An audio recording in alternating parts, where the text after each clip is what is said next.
Bismillahirrahmanirrahim. Assalamualaikum warahmatullahi wabarakatuh. Waalaikumsalam warahmatullahi wabarakatuh. Selamat siang semuanya. Salam sejahtera bagi kita semua. Semangat siang. Pagi. Semangat pagi dong. Semangat pagi. Luar biasa. Dasar gituan ya. Sekarang semangat siang. Siang. Berarti gitu ya. Semangat siang. Luar biasa. Coba diulangi lagi. Luar biasa, dahsyat itu ya. Semangat siang. Luar biasa. Mantap. Baik, sebelum kita mulai pembelajaran kali ini, kita berdoa terlebih dahulu. Berdoa dengan keyakinan kita masing-masing. Berdoa dimulai.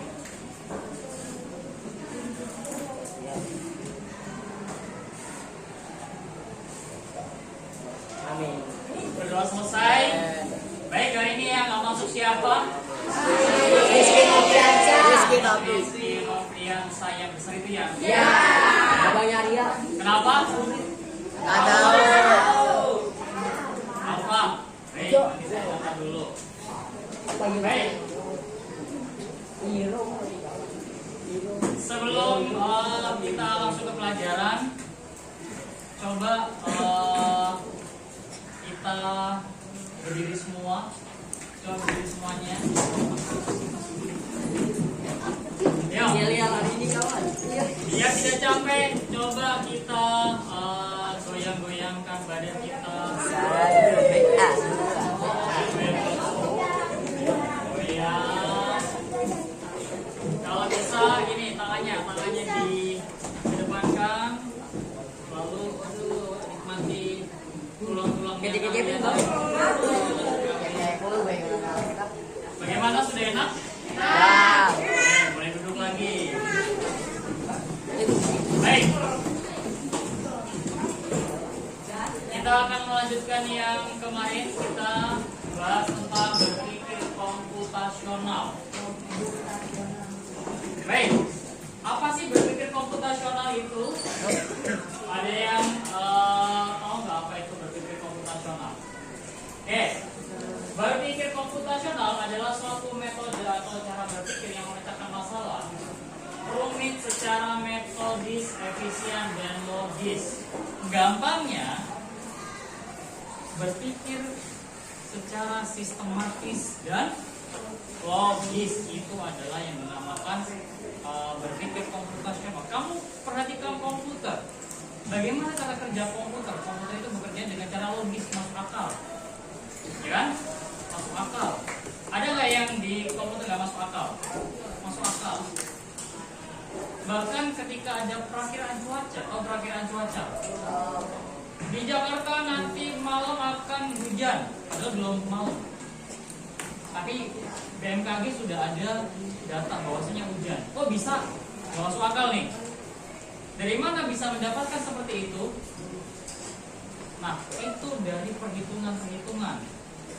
Nanti diukur dulu kelembapannya berapa, udaranya berapa, dan sebagainya. Kecepatan anginnya bagaimana. Kalau semuanya itu sudah dihitung secara tepat, ya kan, pasti akan muncul, oh ternyata nanti akan terjadi hujan, oh nanti akan panas. Nah, berarti komputer dan sebagainya itu pasti ada perhitungannya. Bukan serta-merta nanti ini hujan. Kata siapa? Kata dukun. Gak bisa. Gak ada datanya. Kalau komputer dia logis, dihitung, ada perhitungannya. Itu yang dimakan logis. Sistematis. Kalau sistematis itu langsung tek. Maksudnya begini. Contoh. Ketika kita ada di kelas 7B, mau ke ruang kepala sekolah, apa yang harus kita lakukan? Pertama, keluar dulu, terus Lewatin kelas. belok kiri ngelewatin Kelas 7C. lewatin 7C, Kamar mandi laki-laki. terus kamar mandi laki-laki, terus Turun tangga perempuan. turun turun tangga, lalu nanti tembusnya ke koperasi. Iya. Dari situ mau kita kemana? Belok kanan, melewati ruang bahasa ya kan? Bahasa. Lalu perpustakaan, Perpustakaan. nyampe deh ruang kepala sekolah ya kan? Itu yang dinamakan sistematis. Ada langkah-langkahnya. Gak mungkin kalau kita mau ke ruang kepala sekolah kita langsung lompat. Itu namanya tidak sistematis, gak logis lagi. Siapa yang mau seperti itu? Ya kan? Nah itu yang dinamakan sistematis dan logis. Baik, kita lanjutkan. Nah, ada 4. Ada 4. Yang pertama dekomposisi, ada pengenalan pola, ada abstraksi, dan ada yang satu lagi algoritma. Baik, sekarang kita akan bahas dekomposisi terlebih dahulu. Dekomposisi, proses membagi masalah yang rumit dan besar menjadi komponen-komponen yang lebih kecil dan lebih mudah dikelola. Tujuannya agar masalah tidak terlihat menakutkan dan bisa diselesaikan satu persatu. Contoh sehari-hari masalah besar, membuat nasi goreng. Dekomposisi menyiapkan bahan, mengiris bumbu, menggoreng telur, menumis bumbu, mencampur semua bahan dan memasaknya. Nah ini yang dinamakan dekomposisi. Dekomposisi adalah masalah yang besar itu dipecahkan biar lebih mudah kita mengidentifikasinya. Contoh, mungkin nasi goreng ini oke. Dari nasi goreng ini kan nggak bisa tiba-tiba langsung jadi nasi goreng. Ada bahan-bahannya, ada cara-caranya biar kita bisa membuat nasi goreng. Yang pertama mungkin adalah nasi, bumbu, kecap, wajan, dan sebagainya. Banyak sekali, ya kan? Dari yang awalnya nasi goreng yang akan kita makan, itu ada sebuah rinciannya, komposisinya. Atau kalau nggak yang murid muda, kalian punya motor, ya kan? Sepeda motor. Sepeda motor kan banyak bagian-bagiannya. Ada spion, ya kan? Ada apa lagi? Ban, rem, aki, bukan aki, rantai, busi, ban, jok, dan sebagainya. Nah banyak ya. Seperti itulah, itu yang dinamakan dekomposisi. Nah, dekomposisi ini tujuannya agar masalah tidak terlihat menakutkan dan bisa diselesaikan satu persatu. Maksudnya tidak terlihat, aduh, ini gimana nih? Contoh, kamu punya motor, tiba-tiba yang mogok nih, motornya mogok. Kira-kira yang rusak bagian mana? Mesinnya. Mesin. Nah, kalian sudah tahu. Mesin. Kenapa kalian sudah tahu? Karena kalian sudah tahu komponen-komponen yang ada di motor. Gak mungkin kalau mogok, yang kamu benerin, yang kamu putar-putar spionnya. Ini kenapa ya mogok ya? Spionnya kali geser spionnya. Gak bisa. Nah itu yang dinamakan dekomposisi. Baik. Dekomposisi itu membagi masalah yang besar, ya, yang besar, biar lebih mudah dipecahkan kecil-kecil biar mudah kita mengidentifikasi masalah tersebut. Baik, lanjut kita ke pengenalan pola. Pengenalan pola yaitu kemampuan untuk mengidentifikasi pola, tren atau paralel dalam data atau antara masalah-masalah kecil yang telah dipecahkan. Tujuannya membuat solusi menjadi lebih efisien. Jika kita menemukan pola, kita bisa menyelesaikan masalahnya serupa dengan cara yang sama. Contoh sehari-hari saat menggoreng nasi goreng, langkahnya menumis. Bumbu memiliki pola yang sama, panaskan minyak, masukkan bumbu. Nah, kalau pola itu adalah caranya. Mungkin dari motor tadi kita sudah tahu nih mesinnya rusak, ya kan? Mesinnya rusak. Kira-kira polanya bagaimana kalau kita memperbaiki? Nah, dibongkar dulu, dipretelin dulu, bodinya kita lepas dulu. Terus kita turunin mesinnya, ya kan? Habis itu kita buka bautnya dan sebagainya. Itu yang dinamakan pengenalan pola. Jadi kita sudah tahu komponen-komponen mana yang rusak, oh mesin.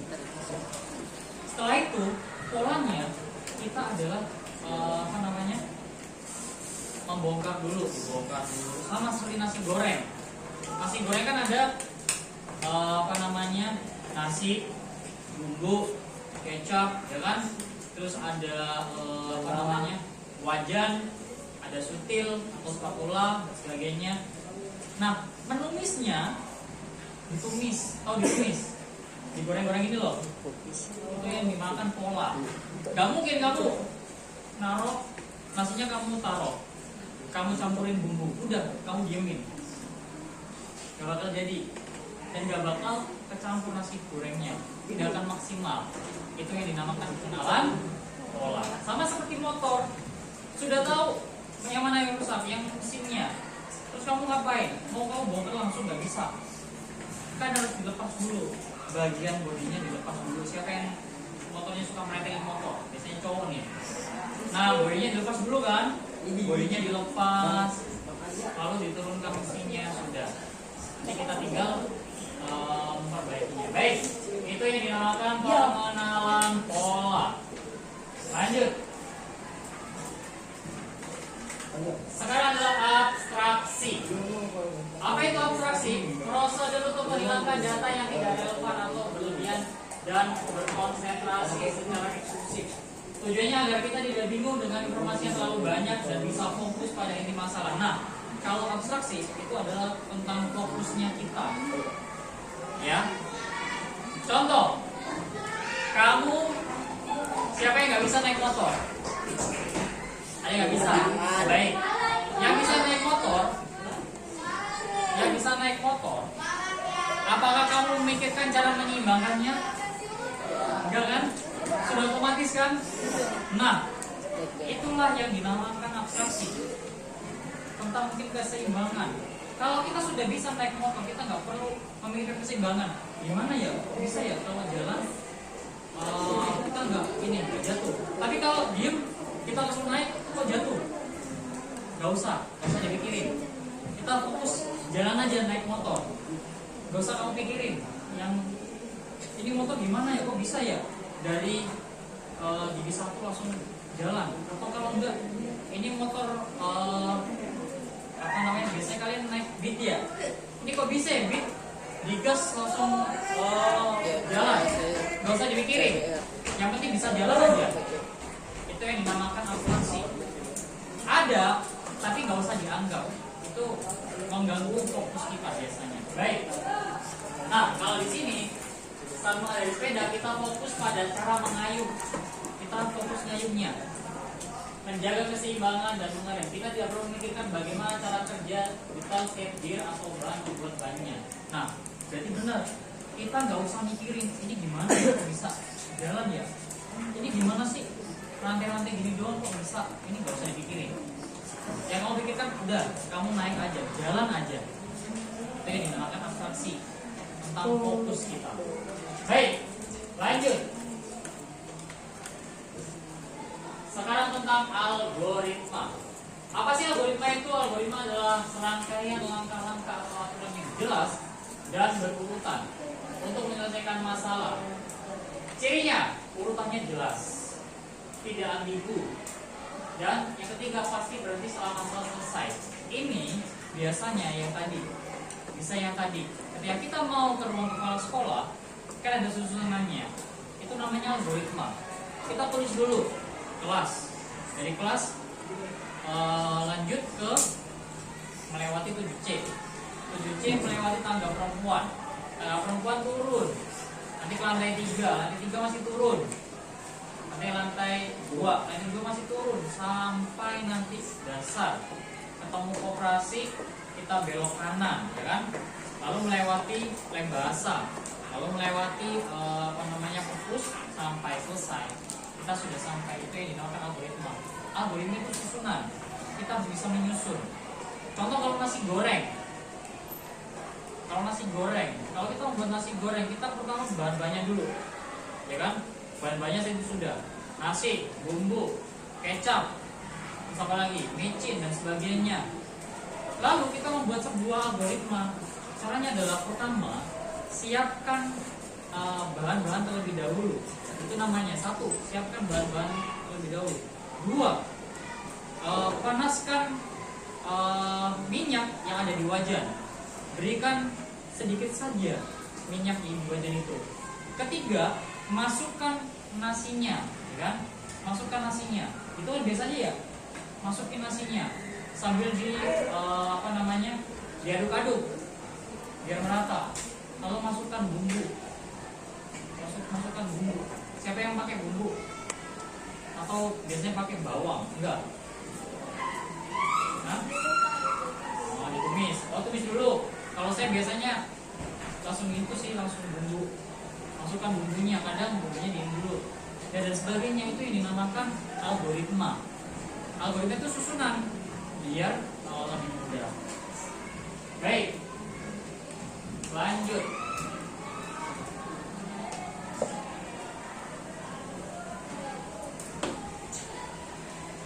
Contoh dalam penerapan sehari-hari. Dekomposisi mencari materi tidak perlu karena ini akan lebih menyusahkan. Abstraksi sudah bisa tadi, algoritma membuat jadwal kerja. Oke, ini kita yang dulu aja lah. Dekomposisi. Dekomposisi adalah mencari materi tentang mulut, lambung, usus, membuat representasi, mendesain tampilan slide dan sebagainya. Kalau penamaan pola adalah judul, gambar, poin penting. Ini yang dinamakan pola. Kalau abstraksi fokus pada fungsi utama setiap organ, tidak perlu menghafal semua nama yang. Oke. Yang ketiga, algoritma kumpulan materi dan bagi tugas. Baik, sekarang saya ingin, ini manfaatnya berpikir komputasional, melatih kemampuan berpikir secara logis dan terstruktur, membantu merencanakan suatu dengan lebih efektif dan efisien, menjadi fondasi penting jika kamu tertarik pada bidang sains, meningkatkan kreativitas dan membuat pemecahan masalah menjadi lebih baik. Ada problem solvingnya. Baik, dari sini ada pertanyaan? Gak ada? Oke, tadi tentang 4 pilar itu apa aja tadi? Tentang berpikir komputasional, dekomposisi, terus ada? Oke, pengenalan pola, terus abstraksi, keempat algoritma. Baik, kamu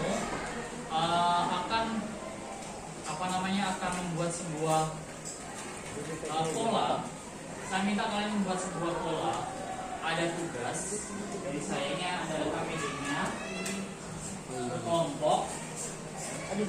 Kamu bisa membuat sebuah dekomposisi, mengenal pola, abstraksi dan algoritma. Kamu bisa pilih bebas, asalkan kamu bisa menjabarkannya. Dekomposisi bagaimana, pengenalan pola itu bagaimana, abstraksi bagaimana, algoritma itu bagaimana.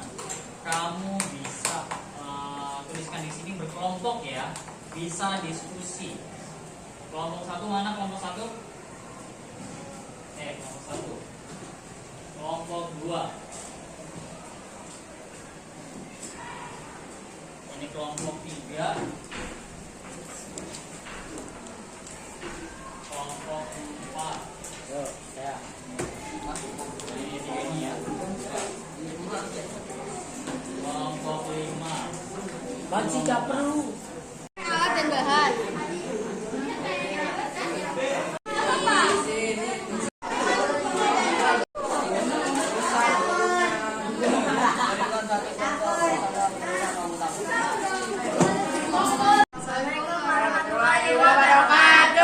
Waalaikumsalam warahmatullahi wabarakatuh. Kami dari kelompok 6 akan mempresentasikan tentang tugas yang kami kerjakan. Posisi. Berikan satu contoh masalah besar lalu pecah jadi 3 bagian kecil. Membuat ayam goreng tepung. Yang pertama tepung terigu 1/4 ayam. Menyiapkan ayam yang telah dimarinasi dan menyiapkan minyak. Yang kedua ada pengenalan pola. Berikan satu contoh pola yang kamu temukan dalam aktivitas sehari-hari. Membuat ayam goreng tepung. Langkah pertama, menyiapkan alat dan bahan, menyiapkan ayam yang sudah dimarinasi, dan yang ketiga, menggoreng ayam di dalam minyak panas. Yang ketiga, abstraksi. Pikirkan saat kamu belajar, informasi penting apa yang kamu fokuskan, informasi tidak penting apa yang kamu abaikan. 1. Memikirkan kesimpulan dari materi yang diberikan oleh guru. 2. Mengapa manusia bisa berjalan? Algoritma. Tuliskan 3 langkah-langkah untuk melakukan salah satu kegiatan. Untuk dapat sampai ke sekolah, kita harus melewati berbagai step. 1. Keluar rumah. 2. Berjalan menuju sekolah. 3. Memasuki sekolah dan menyapa guru. Sekian presentasi dari kelompok kami. Wassalamualaikum warahmatullahi wabarakatuh. Karena semuanya sudah bisa, sudah berdiskusi, dan hasilnya semuanya sudah banyak yang betul. Alhamdulillah, berarti kita bisa melanjutkan ke pelajaran selanjutnya. Baik, karena waktunya juga sudah habis. Kalau ada salah-salah kata dari saya mohon maaf sebesar-besarnya. Dan yang pasti belajarlah dengan giat. Jangan sampai kalian malas untuk belajar. Karena belajar itu dari kecil ilal lahdi, minal lahdi ilal mahdi. Jadi dari kamu lahir nanti sampai kamu ke liang lahat. Jadi tidak ada habis-habisnya untuk belajar. Cukup itu dari saya. Kalau ada salah-salah kata dari saya mohon maaf. Wassalamualaikum warahmatullahi wabarakatuh. Waalaikumsalam warahmatullahi wabarakatuh. Terima kasih semuanya.